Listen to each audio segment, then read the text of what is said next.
Welcome back. आप देख रहे हैं न्यूज़ कैफ़े। मैं हूं फ़हीम अब्बास और प्रोग्राम के दूसरे हिस्से में हम दाखिल हो चुके हैं, जहां पे हम बात करेंगे एक ज़बरदस्त टॉपिक के बारे में।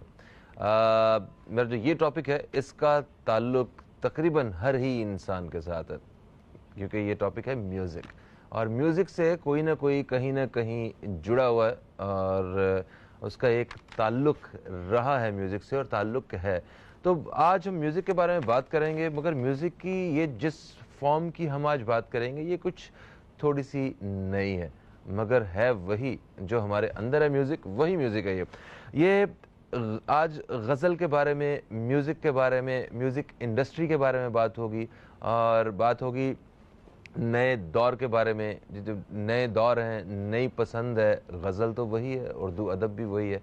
तो आज के दौर में जहाँ जॉन एलिया को पढ़ा जा रहा है, सुना जा रहा है दोबारा से, इस जनरेशन ने जॉन एलिया को और गालिब को और जितने हमारे उर्दू अदब के जितने भी शुराए कराम रहे हैं, उनको बड़ा सुन रहे हैं, अभी बड़ा उनसे, उनके कलाम से मुस्तफ़ीद हो रहे हैं। तो इसी सारी दौड़ में देखा जाए तो ऐसे लोग भी मौजूद है। बड़े फ़ख्र की बात है कि हमारे बीच ऐसे लोग भी मौजूद हैं जो सिर्फ इनको गा रहे हैं, इनकी गज़ल को नए अंदाज के साथ। तो ये यकीनन ये वो अंदाज़ है जो आज के दौर का है और आप इसे पसंद भी करेंगे। मेरे साथ स्टूडियो में जो इस वक्त जो मेहमान शख्सियत मौजूद है, मैं उनका तारुफ करवाना चाहूँगा। ये पाकिस्तान की पहली फ़ीमेल म्यूज़िक प्रोड्यूसर और कंपोज़र हैं।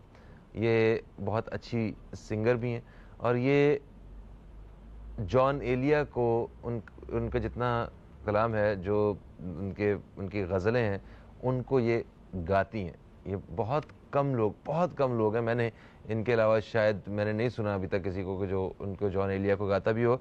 और अभी ये गालिब को भी गा रही हैं आजकल।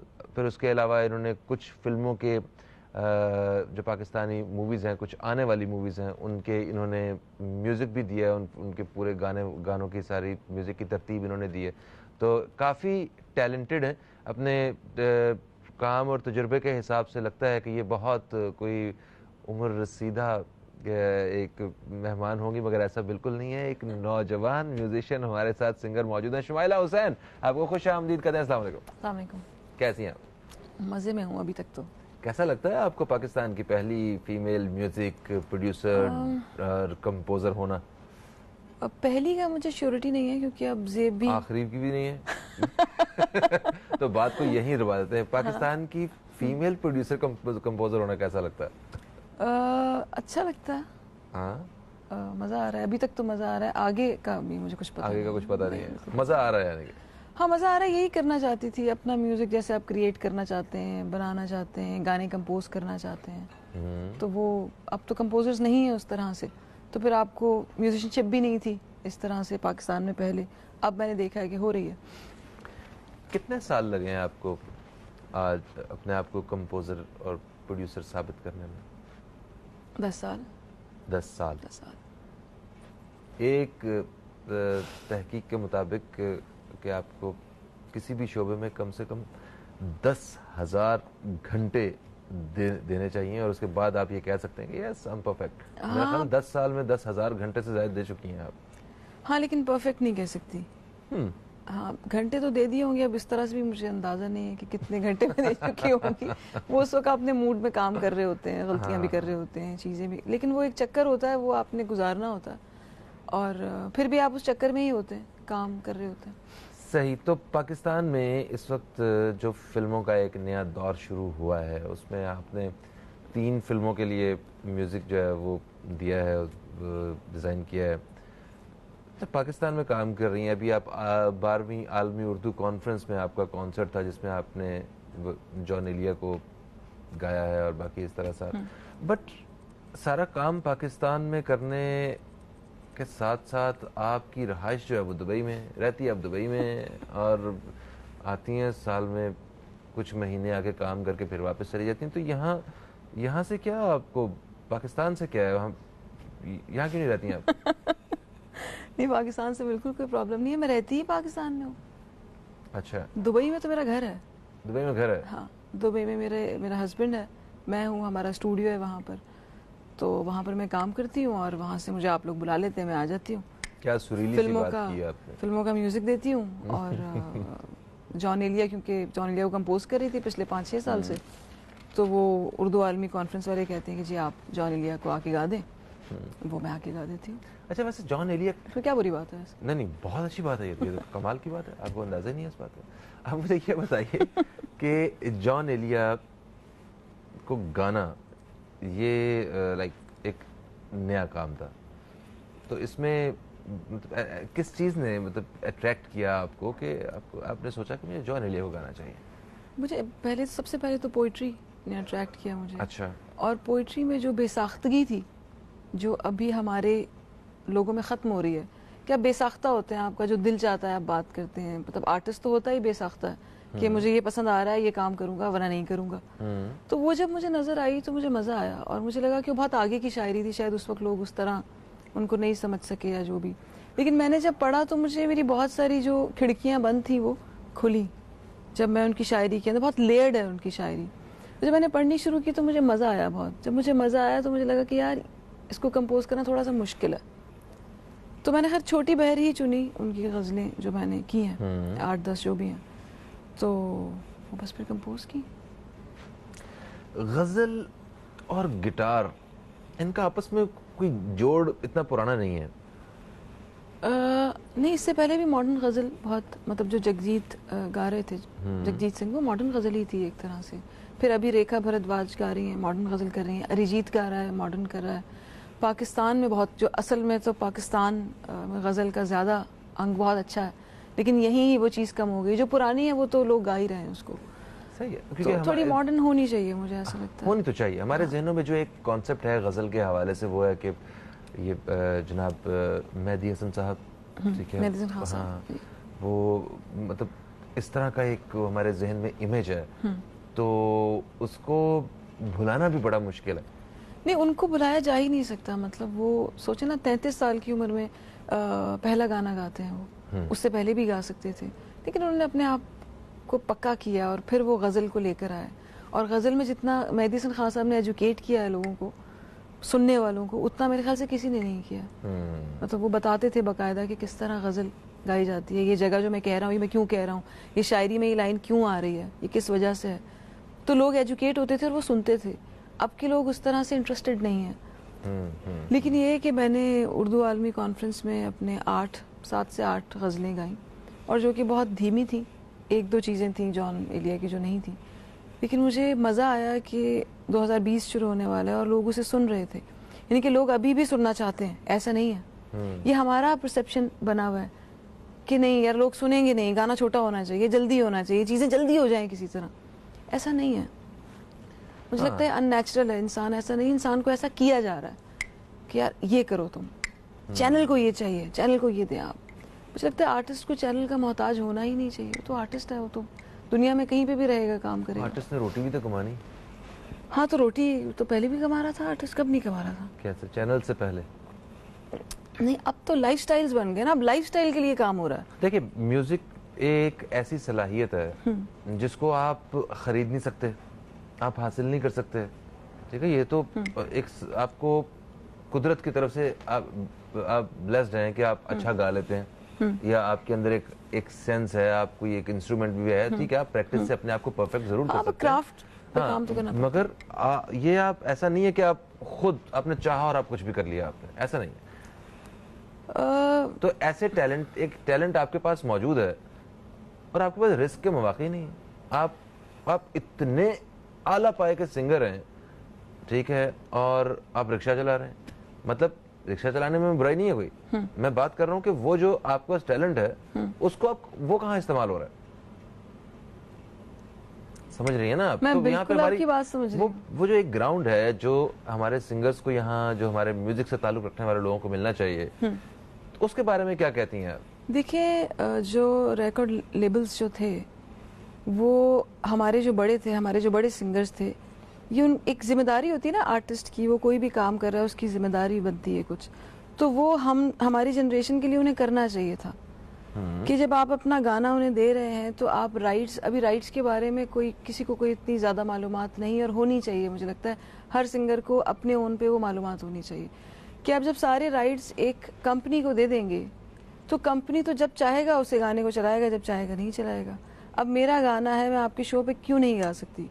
अब कंपनी मुझे बताएगी कि आप गा सकती हैं कि नहीं। अगर आप कंपनी को वो अमाउंट दे सकते हैं जो उन्हें चाहिए तो आप अपना गाना गा सकते हैं। कंपनी है, आज भी कंपनीज हैं यहाँ आज एक दो कंपनीज हैं, पहले ज्यादा इतनी कंपनीज बर्थ थी। अथॉरिटी है? मतलब जो राइट्स वो ले चुके हैं आर्टिस्ट से, हाँ। जो बेवकूफ़ी में मुझे लगता है आर्टिस्टों ने दे दिए, वो उन्हें नहीं देने चाहिए थे उसूलन। तो वो एक चेन चलती जाती है ना। मगर इंडिया में तो ये कंपनीज बड़ी सक्सेसफुल हैं। यही हाँ, यही ये पैटर्न, उनका यही मॉडल जो है बड़ा जबरदस्त है, सक्सेसफुल है। बिल्कुल ज़बरदस्त है वो, इसलिए कि इससे पहले वहाँ भी ये राइट्स नहीं थे। अभी 10 साल या 8 साल हुए हैं कि ये राइट्स वापस आए वहाँ, वरना सिंगर के पास राइट्स नहीं थे। वो गाता था, आप जब गा लेते हैं, गाना मशहूर हो जाता है तो आप इवेंट्स करते हैं, इवेंट से आप पैसे कमा लेते हैं। तो सिंगर को ये परवाह ही नहीं रहती कि ये मेरा गाना मैं कल को कहीं पे इस्तेमाल करूं या कल को कहीं पे गा सकता हूं मैं। अब तो आपने देखा होगा टीवी चैनल्स पे, आप कोई अपना ही गाना गाते हैं, उस पर बीप लगी होती है, आवाज़ नहीं आती आपको अपनी।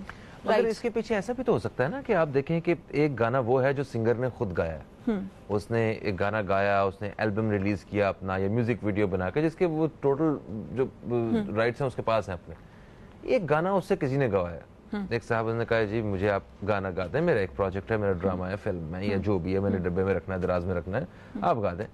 आपने उससे पैसे ले लिए, बना के पूरा सब कुछ सेल कर दिया आपने।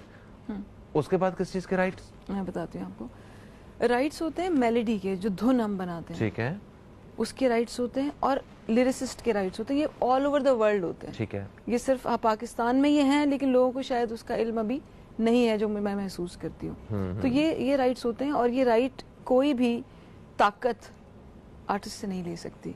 अच्छा, किसी भी कंपोजर से नहीं ले सकती ये राइट्स, कि जिसने वो धुन बनाई है वो उसी की है। अब जिसने ये ड्रामा की, अब जब ड्रामे की अगर मैं बात करूँ, अगर जिसने ड्रामा लिखा है, आप कैसे उसका नाम वहां से हटा सकते हैं? बिल्कुल नहीं हटा सकते। अच्छा, चले नाम आप लगे भी रहने देंगे, तो वो जो उसकी चीज है उसके राइट्स तो उसी के पास रहेंगे ना।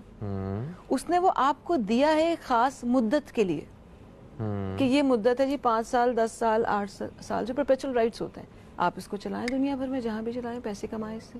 लेकिन जिंदगी भर के राइट्स नहीं हो सकते, वो आर्टिस्ट के पास ही होते हैं, जिसने वो बनाया होता है। आप कोई कॉम्पोजिशन बनाए, उसके राइट्स आपके पास होने चाहिए। मैं क्यों बनाऊं, कोई कौन सुनेगा, मुझे मारेंगे लोग। आप मुझे मशवरा दे रही हैं? ये बात सच है, मशवरा देनी है मुझे, गलती हो गई मुझसे। अच्छा, तो मुझे ये बताइए कि हमारे यहाँ जो नए सिंगर्स हैं उनके लिए, मतलब आपको लगता है कि ये अभी भी एक ऐसी इंडस्ट्री मौजूद है कि वो अपना मुस्तकबिल यहाँ पे ढूंढ सकते हैं, देख सकते हैं? देखिए, मुस्तकबिल तो ढूंढा जा सकता है, क्योंकि अब जो ये मोबाइल है यही आपका टीवी हो गया है। अब मतलब इसी पे आप इसको लगाएं, आप इस पे इंटरव्यू दें, इस पे आप गाना गाएं, इस पे आप एक्टिंग करें, इस पे आप चीज़ें बेचें, आप कुछ भी करें, ये है अब टीवी। तो यही अब मुझे लगता है मुस्तकबिल। इसका ज़्यादा इस्तेमाल बुरा है, वो आप टीवी का भी ज़्यादा इस्तेमाल करें तो मुझे लगता है किसी भी चीज़ का इस्तेमाल ज़्यादा बुरा है। वो तो आप पानी भी अगर 15-20 गिलास इकट्ठे पी लें तो बुरा है। आप देखें क्या हाल है उसके बाद। अच्छा ठीक है जी, एक वक्फे का वक्त है, और वक्फे से जब हम वापस आएंगे, पहले इनसे हम वादा ले लेते हैं कि जब वापस आएंगे तो आप हमें कुछ सुनाएंगे, खरी खरी सुनाने के अलावा। नहीं, मैंने क्या, आपको लगता है मैं खरी खरी सुना रही हूँ? हाँ अक्सर भाई। तो मुझे बताइए, कुछ गज़ल वगैरह जॉन एलिया सुनाएंगे आप या हमें गालिब सुनाएंगे? अच्छा, गालिब की मैंने सिर्फ 2 गज़लें कंपोज की हैं। एक मंटो, एक फिल्म थी सरमद खुर्शीद की, जी हाँ, उसके लिए मैंने गज़ल कंपोज की थी आज से कोई 5-6 साल पहले, 5 साल पहले। और एक अभी इस उर्दू आलमी कॉन्फ्रेंस के लिए शाह साहब ने मुझे कहा कि गालिब, मैं चाहता हूँ कि तुम गालिब से शुरू करो, तो वो मैंने की। अभी मैं गालिब को पढ़ रही हूँ। मज़ा आ रहा है? हाँ, मज़ा आ रहा है, मुश्किल भी हो रही है। मुश्किल भी है ना?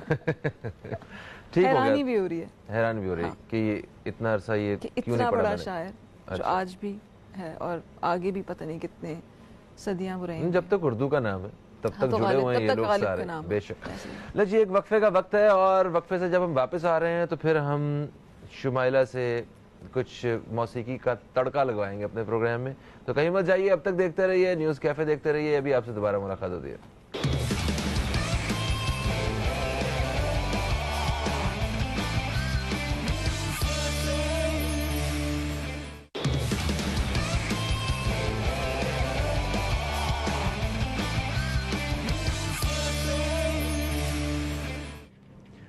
Welcome back. आप देख रहे हैं न्यूज़ कैफ़े, मैं हूं फ़हीम अब्बास, और प्रोग्राम के इस हिस्से में हमारे साथ मौजूद हैं शुमाइला हुसैन, इनसे बड़ी मज़ेदार किस्म की बातचीत जारी है और वक्फे से पहले हमने इनसे वादा लिया था कि आज जब हम वापस आएंगे तो आप हमें कोई अच्छा सा म्यूज़िक जो है ना वो सुनाएंगे। तो वे वादे को पूरा करने के लिए बिल्कुल तैयार हैं इस वक्त। तो शुमाइला, क्या सुनाएंगे आप? वादे पूरे करने में मैं बिल्कुल मुनासिब लड़की नहीं हूँ। हम करवा लेते होते हैं। अच्छा ये बताइए कि क्या सुनाएंगे? गज़ल का जाहिर सी बात है एक मॉडर्न गज़ल होगी ये, मगर ये कि किन की गज़ल है और क्या है, ज़रा इस बारे में थोड़ा सा बताइए और फिर गा दीजिए। जॉन भाई की गज़ल है। जॉन एलिया। बल्कि ये जिस ड्रामे के लिए मैंने कंपोज की थी आज से कोई 3-4 साल पहले, तो उस ड्रामे में गालिबन आप भी थे। जी हाँ, माजी। जॉन में से मुलाकात है अभी कभी? नहीं, हसरत ही रह गई मेरी, है ना? जब तक अब उनकी डेथ हुई तो मैं उस वक्त मुझे पता ही नहीं था कि जॉन एलिया। बहुत से लोग ऐसे हैं जिनकी जॉन एलिया से मुलाकात है और मेरी मतलब मुलाकात होती है उन लोगों से और वो कहते हैं यार मैं क्यों नहीं मिला, मुझे भी मिलना था। हालांकि वो अब हमारे एक एक्टर हैं, सीनियर एक्टर हैं, बहुत ही कोई नफीस इंसान है माशाल्लाह, अल्लाह ताला उनकी ज़िंदगी दे, सेहत दे, उन्हें और इज़्ज़त दे, शहजाद रज़ा साहब। अच्छा। तो वो उनके कज़न है जॉन एलिया। तो वो सेट पे जब कोई मुलाकात होती है ना तो मैं उनसे पूछता हूँ कि कैसे थे जॉन एलिया, कैसे उनकी बचपन कैसा था उनका, क्या शरारतें करते थे, कैसे थे, तो इस तरह की बातें जो है ना उनसे करता है। खैर, तो उनका कलाम काफ़ी है हमारे लिए, उनको याद करने के लिए और एक जदीद सोच को आसान अल्फाज में बयान करने के लिए। तो सुना दें कुछ। बहुत दिल को कुशादा कर लिया क्या, बहुत दिल को कुशादा कर लिया क्या, ज़माने भर से वादा कर लिया क्या, ज़माने भर से वादा कर लिया क्या, तो क्या सचमुच जुदाई मुझसे कर ली, तो खुद अपने को आधा कर लिया क्या, तो खुद अपने को आधा कर लिया क्या, ज़माने भर से वादा कर लिया क्या, ज़माने भर से वादा कर लिया क्या। मैं गाते गाते भूल जाती हूँ, फिर मैं गाती ही जाती हूँ। तो क्या बात है, क्या बात है, बहुत खूब, ज़बरदस्त, क्या बात है जनाब। तो अच्छा एक और चीज़ मुझे बताइए, यासिर हुसैन, ये कौन है? ये हमारे एक बहुत ही पसंद किए जाने वाले स्टार हैं आज के दौर के। ये सवाल ऊपर से आया है? नहीं बिल्कुल भी नहीं, ऊपर से पीछे से आया है? हाँ वैसे आमद तो होती है, ये आमद पे यकीन रखता हूँ मैं, तो अचानक आमद हुई है। आपके छोटे भाई के बड़े भाई? मेरे छोटे भाई। छोटे भाई, हाँ। अच्छा। मुझसे तक ठीक 11 महीने 11 महीने 10-11 महीने छोटे। Okay nice. अभी शादी हो रही है माशाल्लाह जी उनकी जी। तो खूब तैयारियां चल रही हैं? तैयारियां बिल्कुल चल रही हैं और मैं उसमें पार्टिसिपेट नहीं कर पा रही। बेहद अफसोस है मुझे इस बात का। वो इसलिए क्योंकि मैं एक फिल्म की म्यूजिक के लिए आई हुई हूँ। ओके। तो उसमें मेरा सारा दिन लिरिसिस्ट के साथ और रात स्टूडियो, और मुझे वो 20 से 25 दिन में उसे कंप्लीट करना है। लेकिन शादी की जो तैयारियां जो ऑब्वियसली वो चल रही हैं महीने से, तो उससे कोई 5-4 दिन पहले मैं घुस जाऊंगी उन तैयारियों। शादी में? नहीं शादी में नहीं, क्योंकि उसकी तैयारियों में भी 4 दिन की तैयारियां और फिर ओके, आगे उसको। यानी कि शमूलियत तो होगी ना आपकी तो कहीं भाई ना की कहीं। शादी है, ऐसा हाँ तो नहीं। ऑफ कोर्स, तो खूब बैंड के साथ म्यूजिक वहाँ पे हाँ चलने वाला हाँ, ढोल शोल और मतलब है। फुल। यासिर भी गाता है वैसे? यासिर परकशन बड़ी अच्छी हो जाता है, अच्छा, गाता, उसको गाने की सेंस बड़ी अच्छी है, मतलब सम वम समझता है वो। समझता है। हाँ, और ओके। अगर वो प्रैक्टिस करे या उसे सीखे तो अच्छी टोन है उसकी। Okay good. अच्छा ये बताइए कि फिल्म के म्यूजिक के हवाले से हम बात करते हैं। फिल्म्स इतनी ज़्यादा आई हैं अभी पिछले कुछ सालों में, और उसमें तकरीबन आपको पता है कि हमारी फिल्म का जो एक जो पैटर्न है उसमें म्यूजिक लाजमी होता है, गाने लाजमी होते हैं, ठीक है, कि इंडिया पाकिस्तान की जो फिल्में होती हैं सॉरी। इतने गाने आए, मुझे नहीं याद कि मैं उंगलियों पे नहीं गिन सकता कि वो गाना कौन कौन सा इस वक्त याद है हमें। मतलब वो गाने याद ही नहीं है, किसी को पता ही नहीं है। यही फिल्में जब पहले आती थी तो वो जब नदीम साहब वाली, वहीद मुराद साहब वाली, ये दौर जो था एक मोहम्मद अली साहब का, वो सबको उंगलियों पे याद थे उनके गाने के। वो फिल्म जो गाना सुने हैं, वो गाना देखा है आपने? तो आज क्या हो गया, मतलब अब देखें टेक्नोलॉजी आ गई है हर चीज़, बल्कि अब तो और ज़्यादा सुरीली चीज़ें पेश की जा रही हैं टेक्नोलॉजी की वजह से, तो फिर भी क्यों लोगों को पसंद नहीं आ रहा है, क्यों उसे सुन नहीं पा रहे, क्या वजह, कमी क्या महसूस होती है आपको?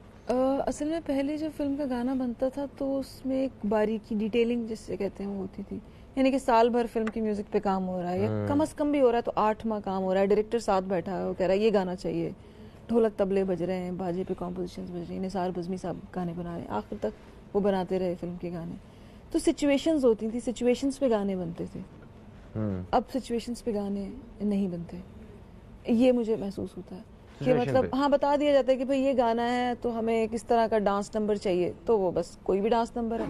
अब वो डांस नंबर, कैरेक्टर क्या है, कैरेक्टर की डिटेलिंग क्या है, कैरेक्टर किस तरह बात करता है, उसकी पिछली स्टोरी क्या है, आगे वो क्या कर रहा है, ऐसा कुछ होता ही नहीं है। तो जब वो गाने फिर रिलेटेबल नहीं होते फिल्म के साथ, एक तो ये है, दूसरा फिर बहुत इंडिया से बहुत इन्फ्लुएंस्ड हो गया हमारा म्यूज़िक, कि हम इंडिया में जो आइटम नंबर बन रहा है वही हमारे यहाँ बनेगा, इंडिया में जो रोमांटिक गाना बन रहा है वही हमारे यहाँ बनेगा, कोई नई थॉट नहीं है उस हिसाब से। वरना टेक्नोलॉजी तो यहाँ पर ज़्यादा बेहतर इस्तेमाल करनी आती है हमारे प्रोड्यूसर्स को। म्यूजिक के हवाले से हम इंडिया से कई गुना ज्यादा जरखेज हैं, वो बिल्कुल, आज बिल्कुल। भी हमारे नामों को, हमारे काम को वो अपनी फिल्मों में जगह देते हैं, वो अपनी इसलिए जगह नहीं देते बल्कि अपनी चीजों को बड़ा करते हैं, हमारा नाम शामिल करके उसमें ऐड करके। बिल्कुल ऐसे ही। एक वक्फे का वक्त, वक्फे से वापस आते हैं तो जरा इस हवाले से मैं बात जरूर करना चाहूंगा आपसे। तो दोस्तों कहीं मत जाइए, अब तक देखते रहिए न्यूज़ कैफे, देखते रहिए, अभी आपसे दोबारा मुलाकात होती है।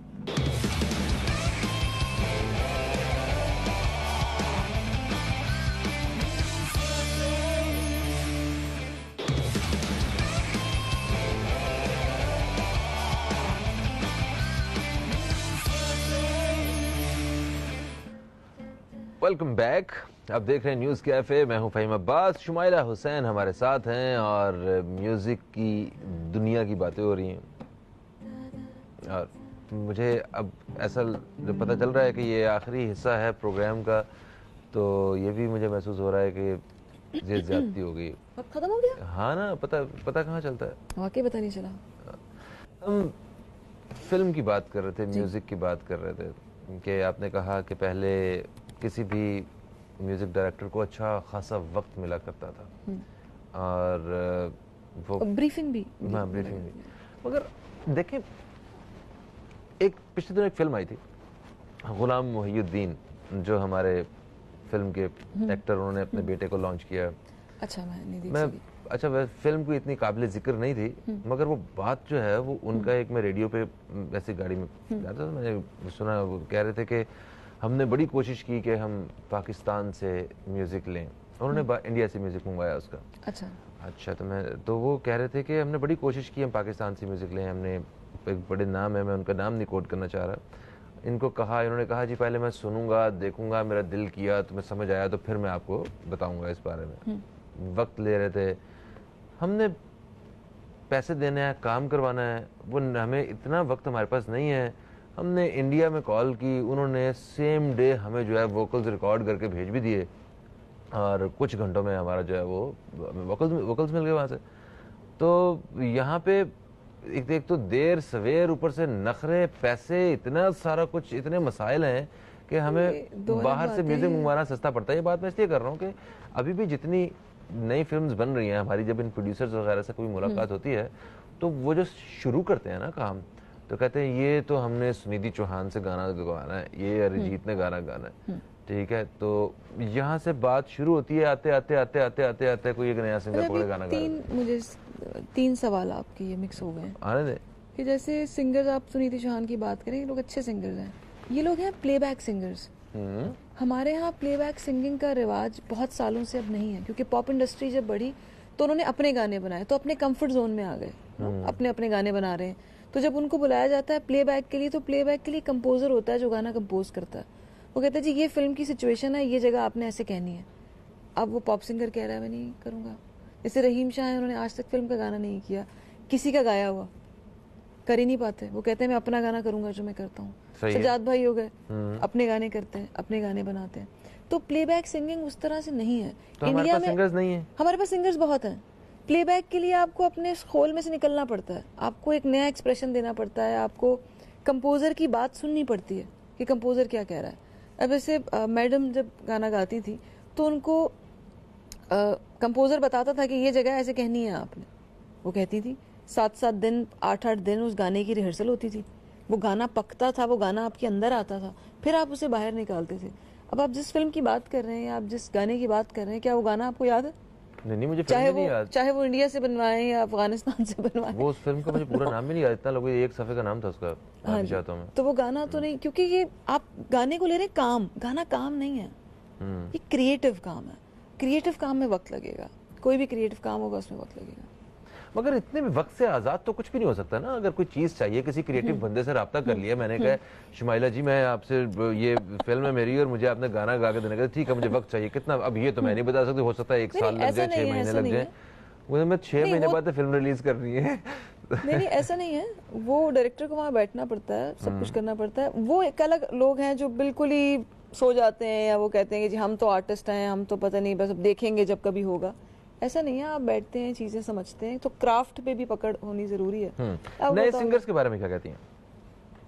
नए सिंगर्स बहुत अच्छे हैं हमारे यहाँ, हमेशा से टोन्स अच्छी रही हैं, हमेशा से आज़ाद रहे हैं सिंगर, मतलब गा रहे हैं, कुछ भी गा रहे हैं, कुछ भी बना रहे हैं, क्योंकि उस तरह से एस्टैब्लिश इंडस्ट्री नहीं है जैसे इंडिया में है। उनको पता होता है कि यार अभी हम सीख रहे हैं, अब हम जाके जिंगल्स करना शुरू करेंगे, अब हम फिल्मों के गाने करना शुरू करेंगे या कॉन्सर्ट्स करना शुरू करेंगे। इंडस्ट्री बहुत बड़ी है उनकी, तो उनको पता होता है प्लेबैक करना है उनके सिंगर्स को सुन सुन के। लेकिन हमारे यहाँ ऐसा सीन नहीं है। हमारे यहाँ सिंगर खुद गाना बनाता है, खुद लिखता है, लिखवाता है, स्टूडियोज में ख्वार होता है, तो एक जर्नी उसकी शुरू होती है। लगता है कि मुस्तकबिल में अब वो खत्म हो गई क्योंकि अब कवर्स गाते हैं लोग, जिससे मुझे बहुत एतराज है। आप अपने मजे के लिए गा लें कवर्स, मतलब लोगों के गाए हुए गाने, मतलब किसी ने गाना बनाया है इतनी मेहनत से, आपको वो हलवा मिल गया है और आप उसे खा रहे हैं। प्रॉपर रिलीज ना करें कवर्स को, ये कह रही हैं? हाँ, ठीक है, प्रॉपर रिलीज क्या नहीं, अपने गाने बनाएं, मेहनत लगती है उसमें, वो मेहनत कोई करना मेरे ख्याल से इस वक्त चाहता नहीं है, तब जल्दी जल्दी चीजें हो जाए, फिर वो जल्दी जल्दी ही रहती हैं, जल्दी जल्दी सुनते हैं आप उसको, जल्दी जल्दी वो खत्म हो जाती है, आप भूल जाते हैं।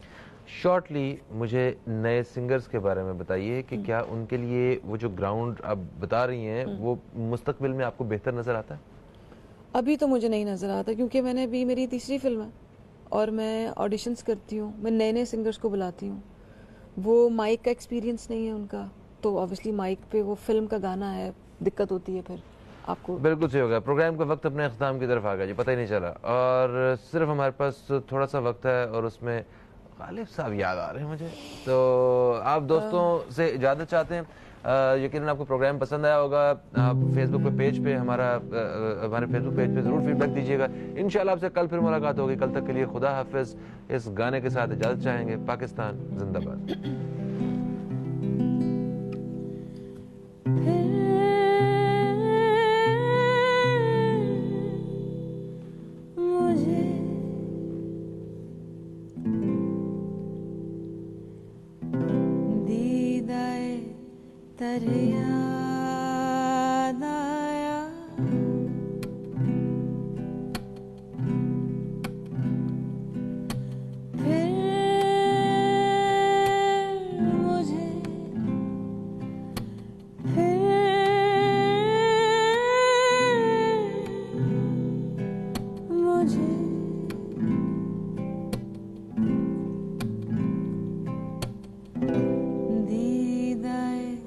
तेरे याद आया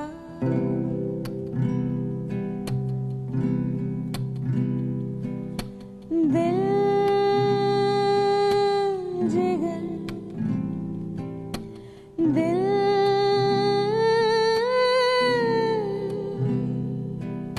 जिगर